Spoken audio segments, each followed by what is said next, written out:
Hello, and thanks for joining the Walt Weekly Podcast. My name is Walter Latham Sr, and I'm here with Michelle Swiney McCombs. And today, we got a very, very special guest in the house, Mr. Walter Latham, CEO of Latham Entertainment and the creator of the original Kings of Comedy. Sir. Thank you for joining, Mr. Latham. Thank you for having me. I appreciate that. All righty. So, first, let me just ask you, how are you doing, Mr. Latham? Walter? I'm doing great, man. I can't complain. You good? I moved to Nashville, Tennessee about a year and a half ago, and I love it. It's one of the best decisions I made. My kids grew up, went off to college, and never came back home. So, aren't you lucky? I know, right? So this is a good time to try some new stuff out. So I'm really enjoying it. I can't say it will be here. But it's a beautiful city. And the city, if you get time that we actually live in, which is 20 minutes outside of Nashville, it's called Franklin, Tennessee. And it's like Andy Griffin. It's on another kind of, people walk. You can walk everywhere, get ice cream and get shopping for clothes. And churches are like on every block. It's crazy. Like, it's such a nice, cool, like, you're right, exactly. It's a nice, cool. Another world. Yeah, another world. It's amazing, though, because it's just a reverse. When I was growing up in North Carolina, a small town, Williamson, which I know you know of, I couldn't wait to leave. You were born in New York, and you couldn't wait to leave New York to go down south. So that's strange. But the best year, well, I can't say the best years, but some of the best years of my childhood I spent in North Carolina with my grandparents. So the thing people did back then, they didn't have babysitter money. So you got to ship you to somewhere, some grandparents somewhere. So I spent so much time down there, and then I realized at some point, like, I wanted so much more than that. And I couldn't get that there. So I left there. Amazing. All right. Okay. I love it. Love it. Let's just get down to it, Mr. Latham. Ready? All right, Michelle, you got questions? Yeah. So what have you been up to, Walter Latham Jr.? What projects you got going on? We have a few projects. We actually have a conference call tonight with a guy named Charles King, who runs this company called Macro. And me and him, we've been friends for a long time. I introduced him to a lot of his clients. He was an agent for a while. He was my agent for a while, but now he runs this company. And they did Fences with Denzel. They did this last Ryan Coogler project. So anyway, but long story short, we want to probably do the Kings documentary with his company. So we're talking about that, but for 2025. And then we have a series that we actually had sold to Viacom, Paramount, Century. And as time went by, we realized we weren't creatively in sync. So they allowed us to basically take our project back from them, and now we set that up somewhere else. So, awesome. A handful of things here and there, nothing major, I'm not trying to write the history book and just trying to, be a producer. Why not? Irrelevant, just these things. Right. It's a tough business, and thank you for coming on the show again. Yes. This is our second interview with you. We appreciate it. The first one was really enlightening and informative about your history, how you got started. So thank you again for coming back. Thank you. Thank you very much. Yeah, welcome back. Welcome back. How long has it been now? 2 years? I had to go and check. It's 2 years ago. It was before I moved to Nashville, so it was definitely at least 2 years. Right. Yeah. Exactly. That goes to show you that, we've been out here to Walt Weekly Podcast to be 5 years old in June.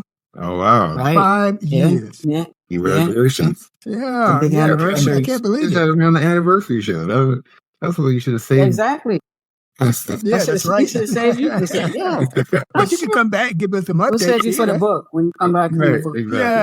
Yeah, absolutely. That's right. 5 years we've been together, man. We've done over 219 episodes. I know it's not about the Walt Weekly, but I just wanted to throw that out there to you and let you know that, over 220 episodes. Celebrate success. And we're excited. Yeah, I'm excited to read this new book you got coming out. What's your book for that one to be released?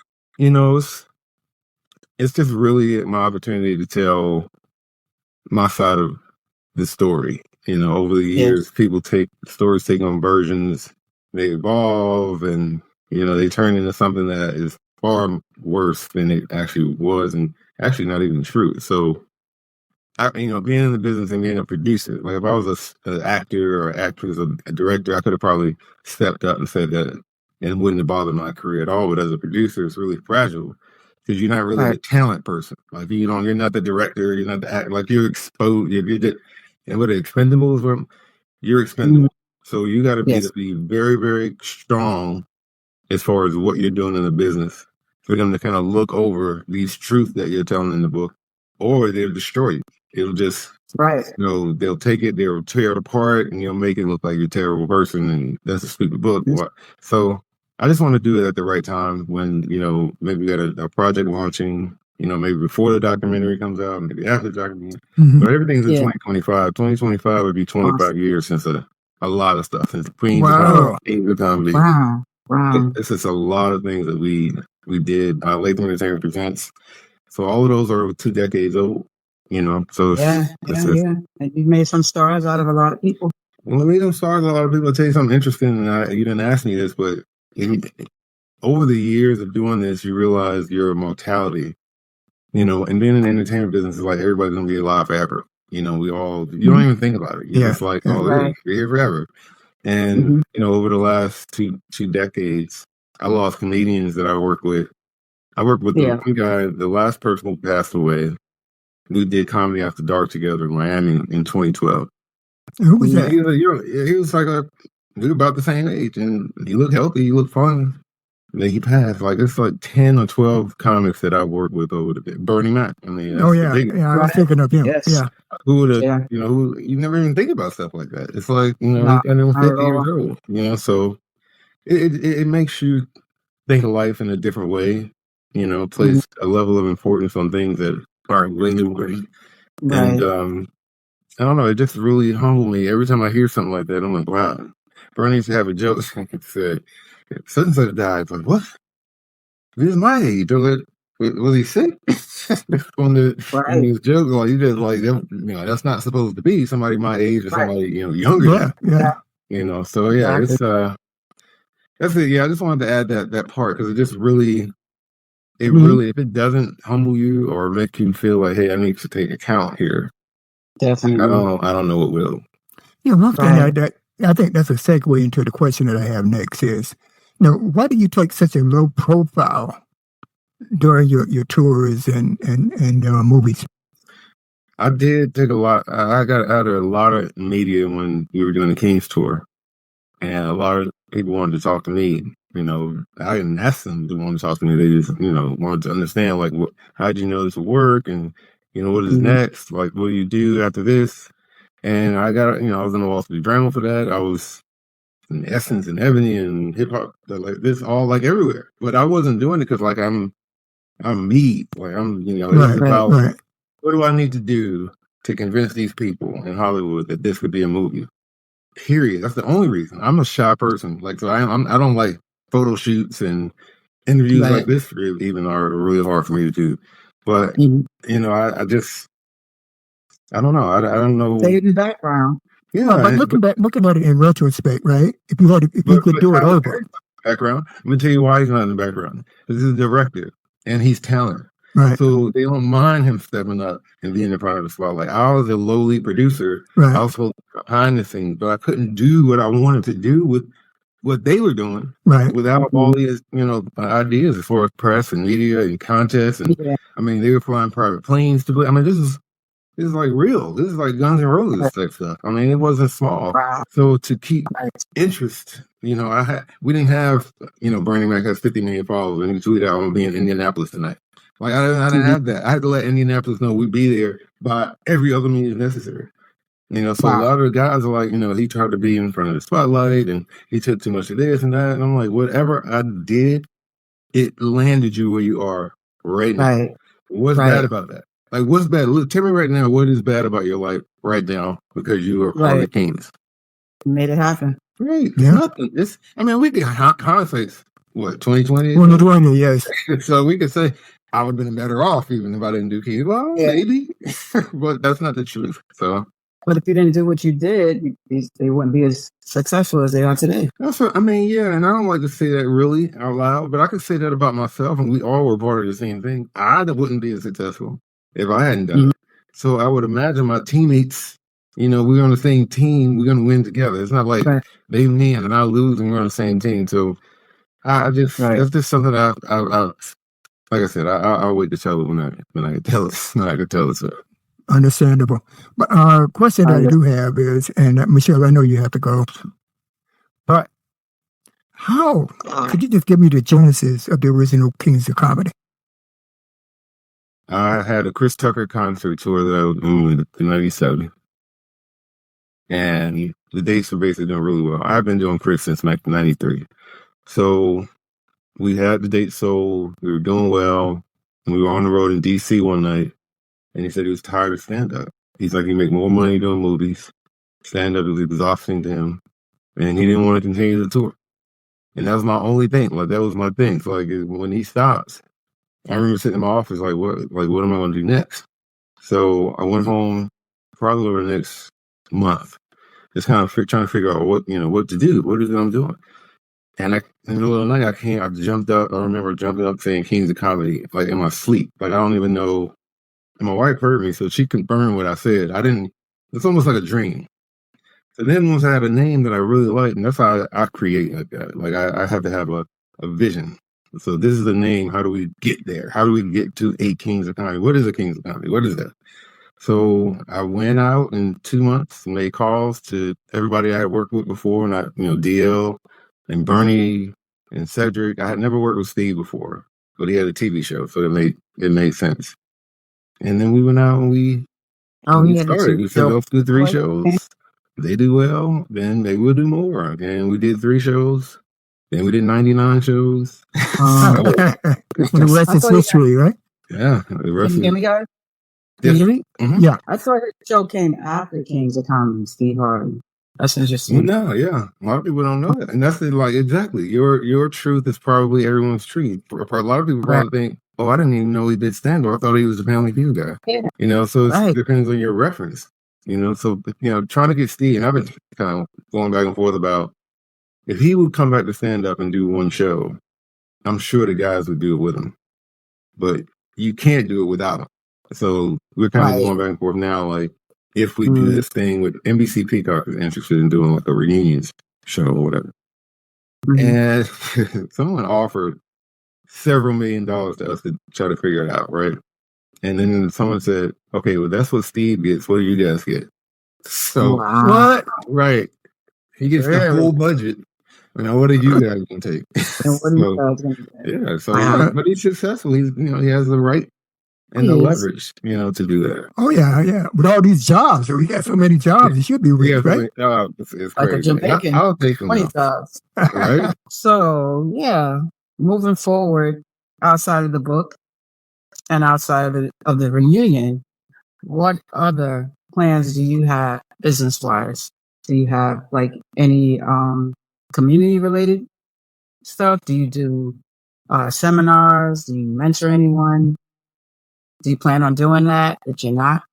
I kind of dipped my toe into the whole seminar and speaking thing, and I think it's a big living. Obviously, I think I'm just so not. I don't know. It's a very good question. I'm not sure about that. But what else? What is next is trying to maximize opportunities on content and take those formats. So when we do this show, we want to do, it's like a 6-episode show. You talk to Alan's on the MGM about that. We want to format that show in a way where it not only works in America, but it works in 30 or 40 other countries. And that's where the real deal is. So we've been working really hard on that for the future as far as business goes, because that's a business model that works. It's not like a documentary. You pay for the documentary, it airs, and then everybody goes home. This is something that, there's an American Idol version, or there's all those, America's Got Talent, all those shows, Dancing with the Stars, they all came from another country. And they came here and they licensed it here. So that's what we want to try to do, is find a live comedy format that not only works in America, but works in India and all the other territories around the world.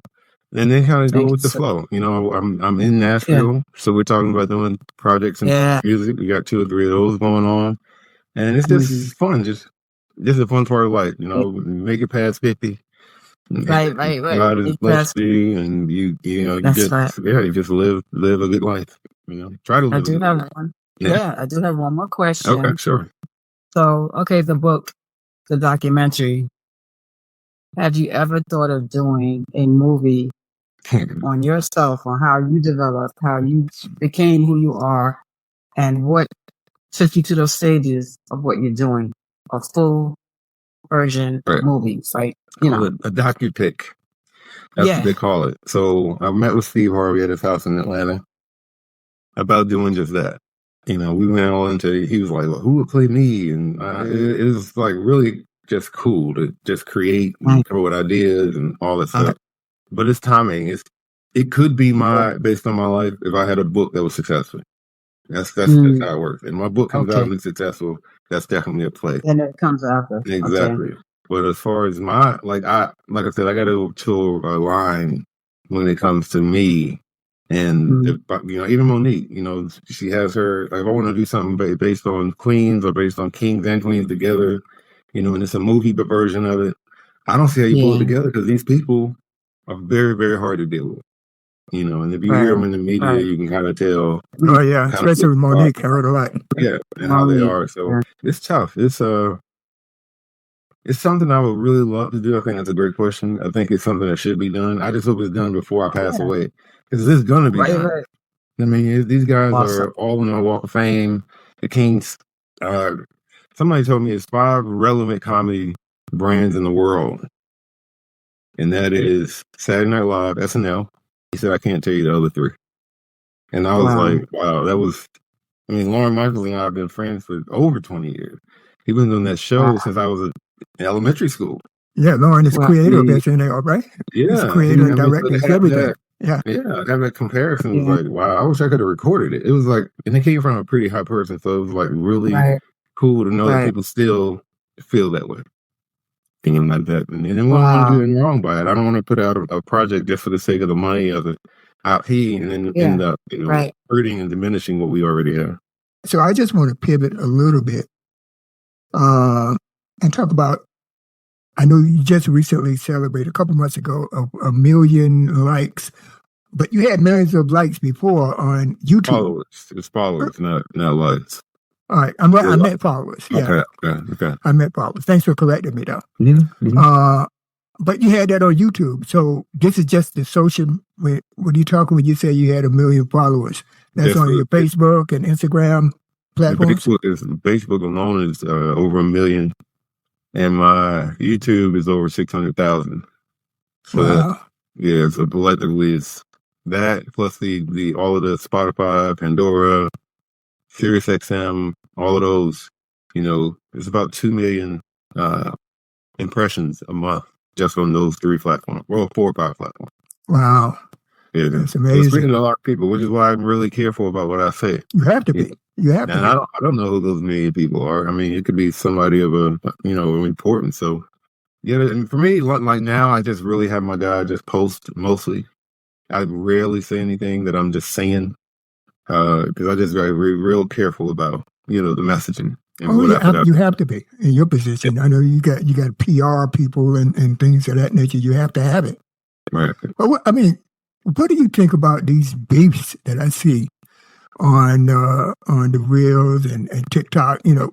Comedians argue against. Well, I don't want to take it in wrong. I'm not talking about that. I'm really basically talking about why do they have to air it out in public? What do you think about them airing out their disagreements in a public forum?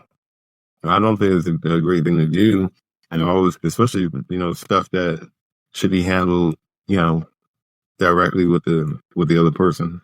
But that's what people like to hear, and that's what people like to see. So they sort out situations. It's almost like a mix, a chemical mix. Right. I throw a little of this comedian in there, and I throw a little bit about this story or this rumor in there, and then say, go and see what happens, and watch it ignite. And that's what they're hoping. They're hoping that every time they flick the match, I'm gonna interview this person. I'm gonna interview this person, and they're waiting. And once it explodes, that's it. So people are looking for dramatic stories to tell because people like drama. Yeah, I just don't understand it though, because from my perspective, right? I mean, if you got a beef with someone, even Stephen A. has a beef with somebody. Right. Always. He's up there on TikTok or something talking, well, I could do this to you. Shay, Shannon Sharp, he's talking about, I'm going to do this and this. I don't get that because we're basically bringing, but then again, there's a monetary element there, like you said, right? But I don't think it's good for us as a people. Oh, so I don't think there's a lot of things we do that aren't good for us as people, but, people make mistakes and people, like I said, you can't, it's a psychology thing that I'm really not good at, obviously, because I'm not they say the same thing to themselves so much. They believe this other truth. Right. It's not the truth that is the truth. It's the truth that's their truth. Right. And when they realize, like, you get so frustrated, like, how couldn't they remember that? How couldn't they think that? And because as the years go by, people you met kind of fade away. But that way things to be is not really how it is anymore. So I think, I don't know, I just think over time, they say that, blue is really red. Blue is really red. Blue is really red. Yeah, man. So like, I can't dispute someone about the way they see the truth. The way they, read a story. If you read a story and give somebody else a book and read the same story, they'll get a different something out of it. So I don't like to now criticize people for the truth of a version of the truth that's theirs. Right. Is that mine? That's their reality, right? Right. That works for you and you want to, what can I say about it? I have my truth, so we're at the same place at the same time, but we remember things differently. That's fine. Well, I think that's a significant problem in our country right now. That's why we so split, because you got one side saying it's day and you got another side saying it's night. Right. And never the truth. Right? Right. Everybody's looking at the sky, but it's debating, it's amazing, man. Sometimes you gotta just sit. And this is my thing. I move so fast. Sometimes I just need to sit on things and let it kind of marinate, right, for less of the word, than to just react. And that's what I used to do. I hear something, I should react. I always reacted. And now, like I said, I get more confident in who I am, and especially as a producer. And I don't really have to do that. I don't have to get involved in that. That doesn't help my business at all. If anything, it hurts me. But they're talent. So they're in front of the camera, they have more power. Because what they say is going to reach a lot more people than what you or I may say something to. So their argument is going to win. Yeah, I see. It might not be true. They reach more people with their truth. Those people don't know your truth. So that's it, man. You just got to accept it. I want to talk about your foundation a little bit. Could you tell me about how that's going? I know you had it more than 10 years, right? Yeah, That's Plum Outlaw Foundation. It's the Urban Outlaw Scholarship Foundation. So the scholarship was named after my grandfather, who I don't think ever graduated high school. But he used to talk about education a lot and doing better and trying to, deter us from just going back to where we came from and just becoming nothing, really kind of fading out. And he was really big on getting that education. So when I tried to come up with the foundation and what its purpose or mission was, and that, was to give back to people, kids especially, who wanted a better education and wanted a better life for themselves. So over the, decade, we've given away, tens of thousands of dollars in scholarships. We raise money for other, organizations. And now that we're in Tennessee, we're going to try to bring that same energy to Tennessee. Sounds good. It's all about education and doing better. So my thing, when I look for people who, had it not been for us helping them, they would never have been able to reach the goal of going to college. Targeted. Yeah, I see. Targeted, Makes sense. to that person. So when I'm reading their letters, my mom worked 3 jobs and I want to do these things. And I look, 10 years from then, right, and, I have doctors who want a scholarship, teachers who want it, PhDs who want it. So we really did a good job, I think, in really finding the people who could take advantage of that money and do something good with it. So it's amazing. If Granddaddy knew, I'm going to say, man, if he knew like how much I use his name and stuff, it's my password. It's all my password. So it's a name plus whatever else you create to add to the password, right? Exactly. Yeah. So yeah. Oh, that is good, man. That is good. did you hear about some professor gave $1 billion to the Albert Einstein Medical College? Wow. I think it's out of Princeton. Yeah, $1 billion. So all tuition is free. That's amazing. If you end that program going forward. America could put up $1 billion, and we would have so fewer poor people. It's insane. But we're going to spend what, $90 million in this next package. $90 billion. Yeah, $90 billion. Sorry. Yeah. And you're going to give most of that away to Ukraine, which I understand politically why that's happening. But then on the other side of me, I'm like, okay, well, we could just send that to them to blow people up. How can we give $1 billion to the poorest people in our country who want to make it, but after working 2 jobs, they just can't even pay rent? Not people who just sit on their butt all day and do nothing. Right. I'm just talking about really women, men, mostly women, because they were raising the kids, doing their best, and their best is not good enough for their homeless, or they sleeping in those hotels and stuff. I know 1% of this population are billionaires or multi-millionaires. 99% fall below that level. 99% of the rest of the country. So how is it that you can't take the package that you're putting together for Ukraine and put that package together for your own people? Yeah, I don't understand it either. That's why I brought it to your attention, because, your purview is a little bit more broader than mine. But the same thing. You got billions of dollars for Ukraine. Okay. And they can't believe. How about students who actually went to school, college, like the American dream says, graduated college, and now has to decide whether they pay their rent or their student loan back? Absolutely. Okay, now you're hedging the bet even higher. Now you're betting on college-educated people. You're betting on college-educated people. That's a strong bet. Yes. Absolutely. So let them at least get their education free and then go on to do great things in the world like they're going to go on to do. It shouldn't have to be like, I will do this, but I won't do that. They can't do because we have them shackled. But then we'll take and we'll release the chain on all these other countries, on all these other issues and all these other things, when people should be the priority.